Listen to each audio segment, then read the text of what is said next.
Alright, in this video I'll be fixing the super annoying door rattle in my Mazda 3. You don't need too many sockets for this. You do need a 10mm socket. You need a flat head screwdriver, a Phillips head screwdriver, some scissors or a knife. I'm using a chisel with some tape, but you could also use like door trim remover tools. I got this off Amazon for rolling out the sound dampening material. And for the sound dampening material, I got this Kilmat, and I got this off Amazon as well as that roller. I'll throw some links in the description. I did buy quite a lot of this Kilmat. You can see it comes in sort of rectangle shape, and I don't know, there's probably about 30 of these in this box. I found that you only need about 5 to do the front doors and 4 to do the back doors, so I have a ton of this stuff. I've put a heater in the car because it's about 4 degrees Celsius out today, so I'm just keeping all the Kilmat warm. It helps keep the glue sticky. So for this rattle, I find that it's located right about there on the door, and you can really hear it when music's on or there's any bass, even talk radio. To fix it, I find you just tap the window button and it'll stop the noise. However, now you have a slightly open window, which is also annoying. So the first thing to do to get into the door itself is to remove this handle cover. And this small handle cover is hiding 2 screws, and you need your Phillips head screwdriver here. So there's the top screw, there's the bottom screw, and those both need to come out, obviously, as step 1. Now the other screw that needs to come out is right here behind that little black piece of plastic in the door handle. Just use a screwdriver, flathead, and that pops out fairly easily. And this screw is also a Phillips head screw. So remove all of the screws, and then you're ready to remove the door panel. I found it was easiest to start at the bottom, and for this I'm using the chisel, which is a little bit more solid than the putty knife I had. And I did put some tape on it so it wouldn't scratch the door. I find you just kind of work it up until you find where the little white clips are, and then just sort of pop them off. And then same coming around the bottom the other side. I would recommend perhaps going to Mazda and getting a few of the door clips just to have a few spares, because they do break. If you have the 6-speaker version of this vehicle, then you're going to also need to take this tweeter out. So just pop that piece of plastic out, and it comes out just like that. The tweeter will likely just hang there, or you can use the magnet and stick it against the door. Once all the white clips are off, you just lift the door straight up and it should come off without much difficulty.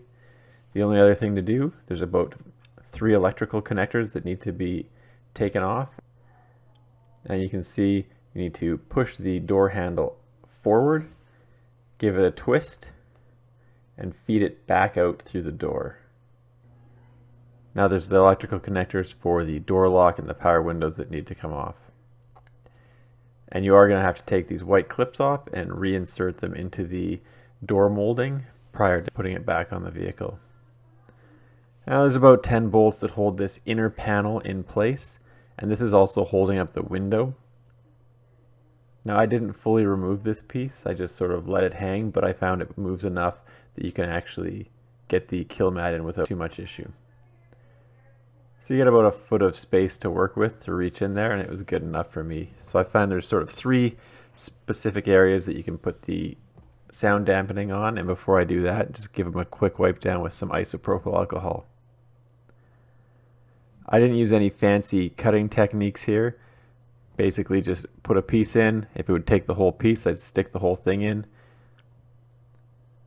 So I won't show I won't show me wrestling with this to get it in place, but once you got it in, you just take this little roller and roll your sound dampening material out so that all the bubbles are out of it, and then it's got intimate contact with the actual metal. For the second piece, I did sort of measure it, but I just eyeballed it. I didn't do any fancy measuring. My understanding is that you need to cover 25% of the door surface, and I would say that I'm going at about 40% of the door surface with what I've done.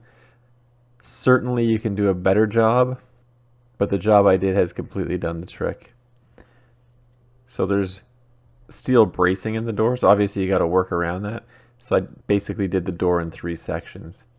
I also did around the edges I did behind all of the cabling and wires, just so any rattling or anything that could vibrate against anything had this sound dampening material either on it or behind it. Now putting the inner plastic panel in, all you have to do is put those 10 or so 10mm bolts back in, and you can see it there. I've also put some Kilmat on all the flat surfaces on the inner door panel. And finally, for the outer door panel, I did the exact same thing as the inner door panel. I just picked all the flat surfaces and put some of this sound dampening material to absorb any of the vibrations. And I also put it up under the lip, and that should be where the plastic panel connects with the metal door frame. So now everything's ready to go back in. I just reconnected all the electrical connectors, put the door handle back through the opening and clipped it in place, and then hung the door on. Prior to fully clipping the door in place, you do need to put that tweeter back in the tweeter housing, and that clips into place as well. Now, there's not too much to say about putting the door back on. There's just 7 or 8 white plastic clips that need to be connected. Then you need to put the Phillips head screws back in, and then put the cover plates back on to conceal the screws. And that's really all there is to it. And after doing the Kilmat, I cannot cause the vibrations to occur again. Overall, this cost me about $100, but I do have enough Kilmat to do all the doors and the trunk and probably have some left over. And as a quick demonstration, I'll tap on first the passenger side door and then the driver's side door. You can note the passenger side door has a lot more resonance to it, and the driver's side door is a very sort of dull thud, so a lot less vibration. Anyway, thanks for checking out my video. Don't forget to like and subscribe.